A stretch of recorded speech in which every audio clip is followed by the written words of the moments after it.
Chhattisgarhi video देखने के लिए हमारे चैनल को सब्सक्राइब करें और दबाएं इस बेल आइकन को ताकि हमारे वीडियो के नोटिफिकेशन आपके पास पहुंचे सबसे पहले।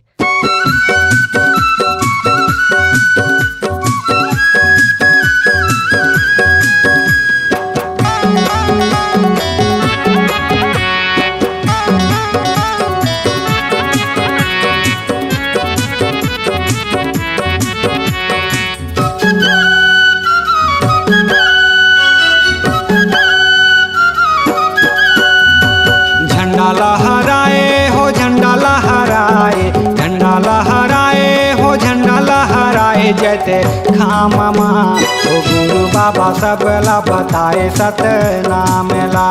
हो गुरु बाबा सबला बताए सतनामेला। झंडा लहराए हो झंडा लहराए, झंडा लहराए हो झंडा लहराए, जैते खाममा हो गुरु बाबा सबला बताए सतनामेला। हो गुरु बाबा सबला बताए सतनामेला।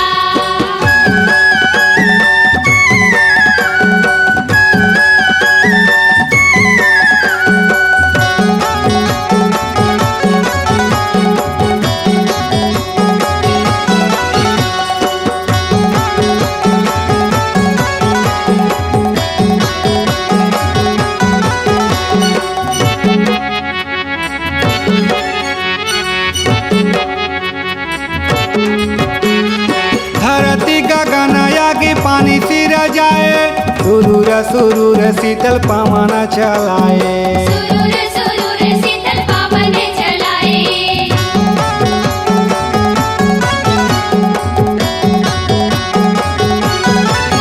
हाँ सत ज्ञान पाके सत्य रसता दिखाए, सोए रहे मन के मन ला जगाए। सोई रहे मन के मन ला जगाए। मुक्ति कराए हो मुक्ति कराए, मुक्ति कराए हो मुक्ति कराए, अमृत पानमा। हो गुरु बाबा सबला बताए सतनामेला। हो गुरु बाबा सबला बताए सतनामेला।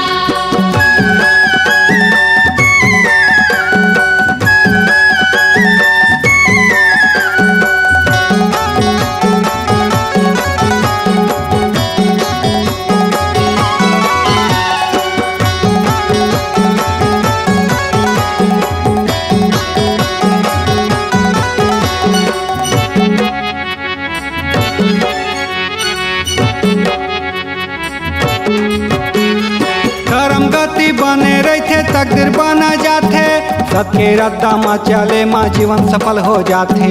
सबकी रत्ता माँ चले माँ जीवन सफल हो जाते।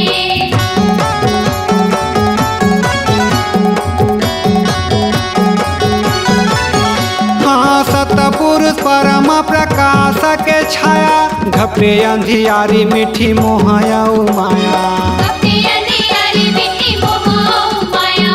महिमा दिखाए सत्य परमन बताए हो, महिमा दिखाए सत्य परमन बताए, गुरु ज्ञान हो माँ। गुरु बाबा सबला बताए सतनामेला। हो गुरु बाबा सबला बताए सतनामेला।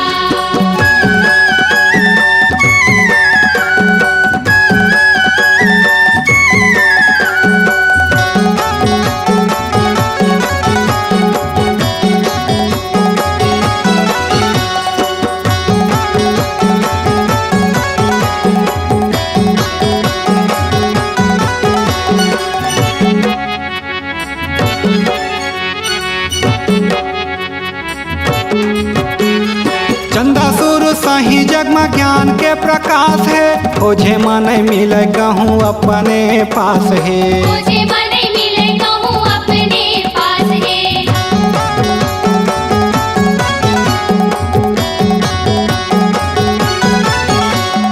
सत ज्ञान गहरा जैसे सागर के लहरा, अनंत आकाश सत पुरुष के पहरा। अनंत आकाश सत्य पुरुष के पहरा।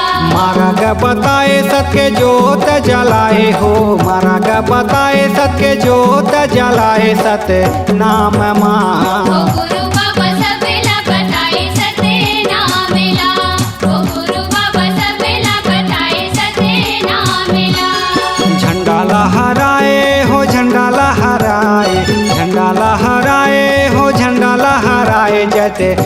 खाममा ओ गुरु बाबा सबला बताए सतनाम ला। ओ गुरु बाबा सबला बताए सतनामेला। झंडा लहराए हो झंडा लहराए, झंडा लहराए हो झंडा लहराए जते खाममा हो गुरु बाबा सबला बताए सतनाम ला।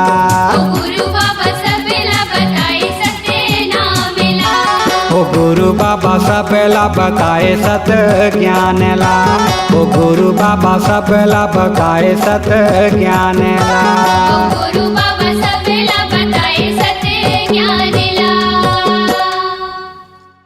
अगर आप अपनी आवाज को एक नया आयाम देना चाहते हैं तो चले आइए मल्टी ट्रैक डिजिटल रिकॉर्डिंग के लिए संपर्क करें HK म्यूजिक कंपनी, कोटा डबरी, चांपा, छत्तीसगढ़। मोबाइल नंबर है 9329238487 और 8085380339।